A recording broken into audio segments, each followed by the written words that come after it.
Assalamualaikum warahmatullahi wabarakatuh. Marilah kita belajar di daring ke-6 materi kimia kelas 12 semester 2 pembahasan tugas ketiga TF ke-5 senyawa karbon, aldehid dan keton oleh saya sendiri Hendahtri Sulyantari Man 1 Jembrana tahun 2020-2021. Tujuan pembelajarannya bisa dibaca sendiri.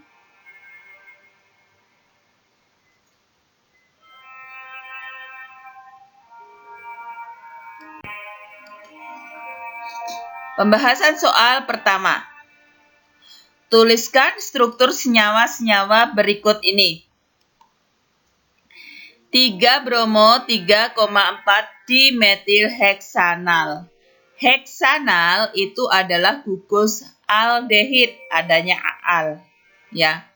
Heksanal gugus aldehid, heksa itu atom C-nya ada 6. Kita bikin dulu gugus aldehid dengan atom C ada 6. Kita kasih nomor 1 gegas dekat dengan gugus fungsi. Nomor 1 dekat dengan gugus fungsi. Sekarang cabangnya 3 bromo, Br-nya berada di nomor 3, 3,4 dimetil, metilnya berada nomor 3 dan nomor 4. Metil itu adalah CH3. Selanjutnya kita tambahin atom H. Ingat, atom karbon hanya mampu mengikat 4 atom yang lain. Soal berikutnya, 4 etil, 2 metil, 3 oktanon. Ya. Oktanon ini adalah gugus keton. Okta 8, berarti atom C-nya ada 8. Gugus ketonnya terletak di nomor 3. Kita bikin dulu induknya, ketonnya. Kita kasih nomor. Cabangnya 4 etil. Etilnya di nomor 4. Etil itu C2H5. Metilnya di nomor 2. Metil itu CH3. Selanjutnya kita tambahin atom H. Soal berikutnya. Sebutkan sifat-sifat senyawa aldehid. Ini ada sifat kimia dan sifat fisika. Sifat fisikanya dulu kita sebutin. Pada suhu kamar, metanal itu berwujud gas dan berbau tak sedap. Pada suhu kamar, etanal dan aldehid yang memiliki atom karbon, atom C lebih dari 2 berwujud cair, dan semakin panjang rantai karbonnya, baunya semakin harum. Titik didih dan titik leleh dari aldehid lebih rendah dibandingkan alkohol yang jumlah atom karbonnya sama. Titik didih dan titik leleh aldehid itu lebih tinggi dibandingkan keton dengan jumlah atom karbon yang sama. Kelarutan aldehid yang memiliki Mr rendah dalam air hampir sama dengan kelarutan alkohol. Jadi aldehid dapat membentuk ikatan hidrogen dengan air. Aldehid merupakan senyawa non-elektrolit sehingga aldehid ini tidak bisa menghantarkan arus listrik. Pembahasan berikutnya. Aldehid tidak memiliki ikatan hidrogen di dalam molekulnya, namun dapat membentuk ikatan hidrogen dengan molekul air, sehingga aldehid dapat larut dalam air. Aldehid bersifat polar sehingga dapat membentuk gaya elektrostatis yang kuat. Jadi aldehid bersifat polar ini juga yang menyebabkan aldehid bisa larut dalam air.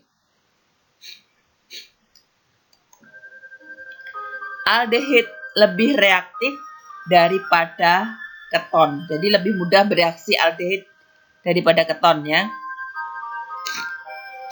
Aldehid merupakan reduktor yang kuat. Sifat kimianya dapat mengalami reaksi oksidasi. Jadi aldehid ini bisa mengalami reaksi oksidasi. Reaksi oksidasi dari aldehid ini menggunakan oksidator yang kuat seperti KMNO4, K2CR2O7, larutan Fehling, dan larutan Tolen. Larutan Fehling itu campuran CuSO4 dengan natrium tartarat dalam suasana basah.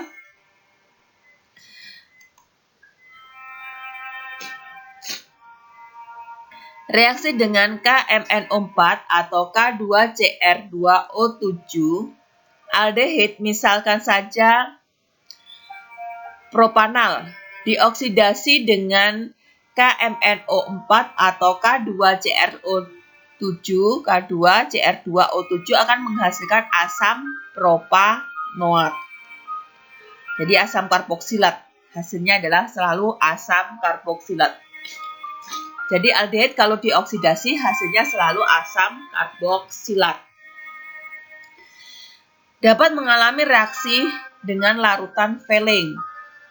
Larutan Fehling itu adalah campuran CuSO4 dengan kalium natrium tartarat dalam suasana basah.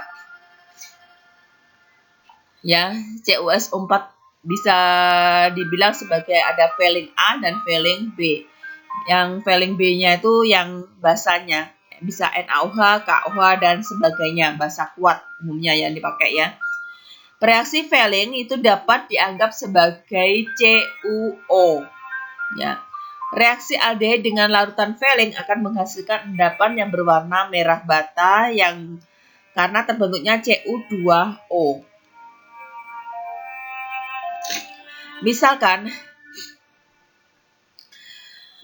propanal dengan CuO akan menghasilkan asam propanoat dan Cu2O yang berwarna merah bata. Bisa juga bereaksi dengan larutan Tolen. Larutan Tolen itu larutan AgNO3 dan larutan NH3 berlebihan. Reaksi Tolen dapat dianggap sebagai larutan Ag2O. Jadi aldehid dengan larutan Tolen ini akan menghasilkan endapan yang berwarna perak. Makanya disebut dengan reaksi cermin perak. Misalkan aldehidnya itu adalah propanal dengan Ag2O akan menghasilkan asam propanoat dan Ag. Ag inilah yang berwarna perak. Jadi cermin peraknya Ag-nya ini. Selain bisa mengalami reaksi oksidasi, aldehid juga bisa mengalami reaksi adisi. Jadi reaksi adisi aldehid itu salah satu reaksi aldehid adisi itu nambah ya. Reaksi adisi dengan hidrogen H2 akan menghasilkan alkohol primer. Reaksi ini merupakan reaksi reduksi. Kenapa menghasilkan alkohol primer? Karena gugus fungsi aldehid terletak di nomor 1. Bisa juga adisi dengan air. Sama hasilnya juga alkohol primer.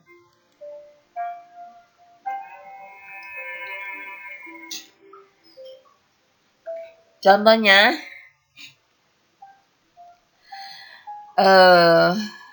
propanal dengan H2 akan menghasilkan alkohol primer. Alkohol primernya itu adalah propanol.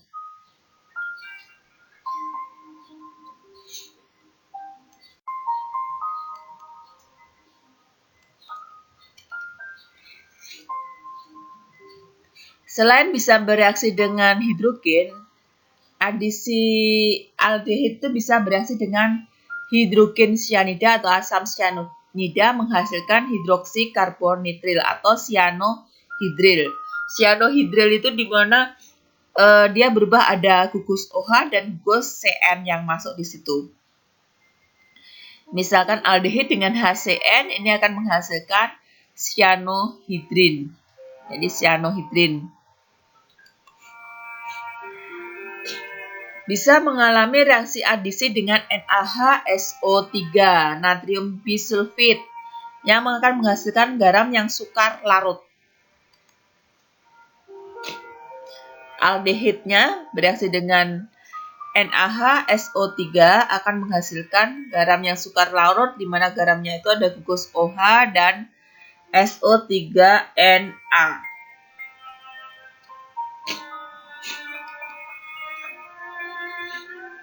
Nah, pertanyaan selanjutnya, bagaimana cara memperoleh senyawa 3,4 dimetil 2-pentanon dari senyawa alkohol? Jelaskan disertai persamaan reaksinya. Untuk memperoleh senyawa ini, kita harus tahu rumus dari 3,4 dimetil 2-pentanon. Penta itu adalah 5. Jadi ada gugus keton, di mana ketonnya itu berada di nomor 2.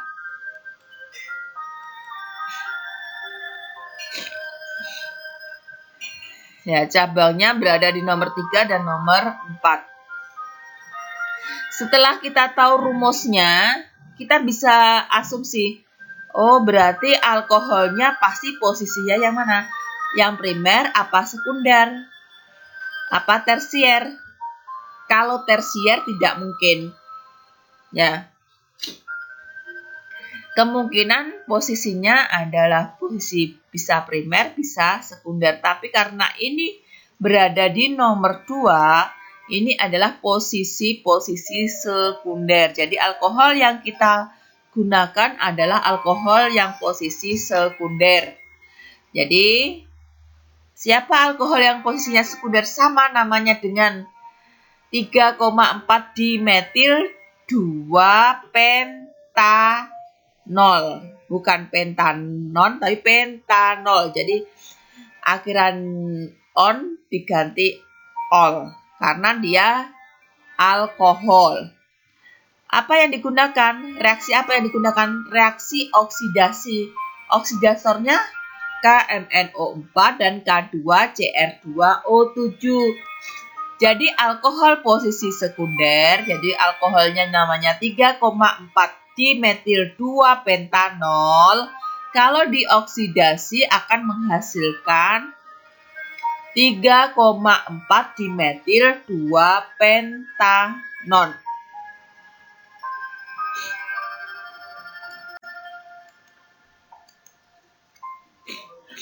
Gambarkan isomer C6H12O6 dan berilah nama isomer tersebut. Isomernya ini sangat banyak sekali karena terdiri dari atom gugus fungsi keton dan gugus fungsi aldehid. Kita buat dulu yang gugus fungsi aldehid. Kita bikin yang lurus dulu. Ya. Gugus fungsi aldehid selalu di nomor 1. Jadi induknya aldehid dengan C-nya 6. Kalau C-nya 6 itu namanya heksanal. Sekarang kita bikin cabang, kita potong jadi 1. Jadi induknya sekarang 5. Kalau 5 adalah pentanal. Cabangnya kita taruh di nomor 2. Jadi 2-metil pentanal.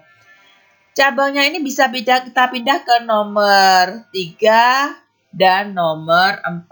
Kalau kita pindah ke nomor 3, namanya 3-metil pentanal.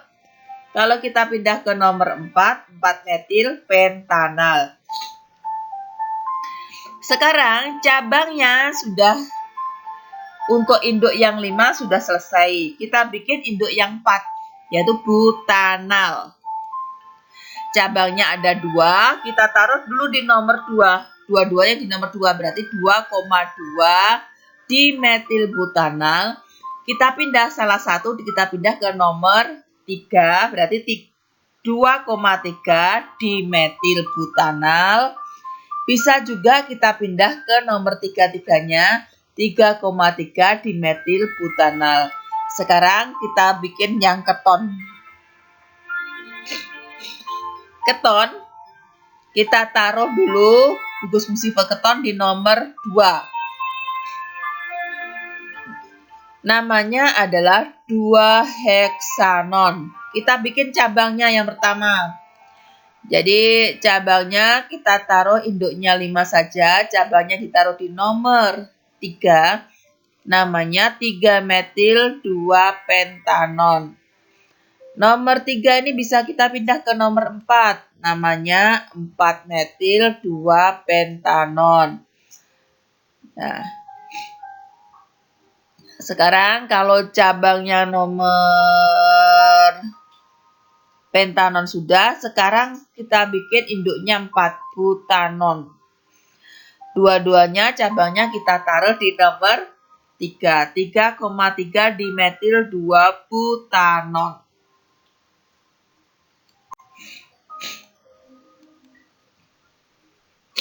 Sekarang gugus ketonnya kita taruh di nomor 3. Namanya 3-heksanon. Lalu cabangnya kita taruh di nomor 2. Mau kiri mau kanan tetap nomor 2. Namanya 2-metil 3-pentanon. Sekarang pertanyaan selanjutnya. Mengapa keton dapat larut dalam air?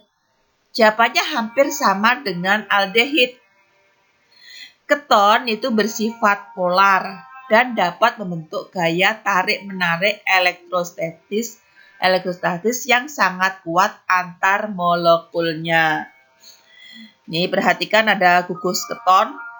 Jadi ada 2 keton. Atom O lebih bersifat elektropositif, C-nya bersifat elektropositif. Atom O bersifat elektronegatif, C-nya bersifat elektropositif. Atom O yang bersifat elektronegatif ketemu dengan atom C yang bersifat elektropositif akan terjadi gaya tarik-menarik. Inilah yang namanya gaya tarik elektrostatis, sehingga keton ini bersifat polar. Akibatnya apa? Akibatnya kalau dia bersifat polar, senyawa yang bersifat polar akan larut ke dalam senyawa yang bersifat polar. Air itu bersifat polar, jadi keton bisa larut dalam air. Ini alasan yang pertama. Alasan yang kedua, yaitu keton merupakan aseptor ikatan hidrogen, bukan donor, sehingga dapat berikatan hidrogen dengan molekul air, tetapi tidak dapat membentuk ikatan hidrogen dengan dirinya sendiri. Jadi keton itu hanya mampu menarik ion H+. Jadi kita buat keton.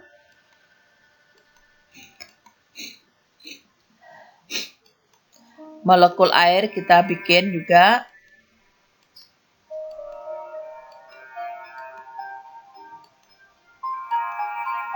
O di keton lebih bersifat elektronegatif, sedangkan H di air bersifat elektropositif. Yang bersifat elektronegatif dengan elektropositif ini akan terjadilah gaya tarik-menarik, sehingga terbentuklah ikatan hidrogen. Jadi ingat, ikatan hidrogen itu terjadi antara atom H ketemu sama O, F, dan N.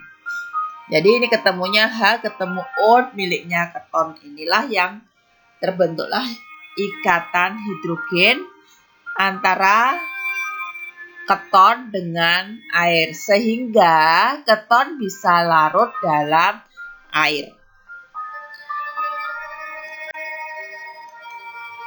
Demikian yang bisa saya sampaikan. Assalamualaikum warahmatullahi wabarakatuh. Terima kasih. Jangan lupa bahagia.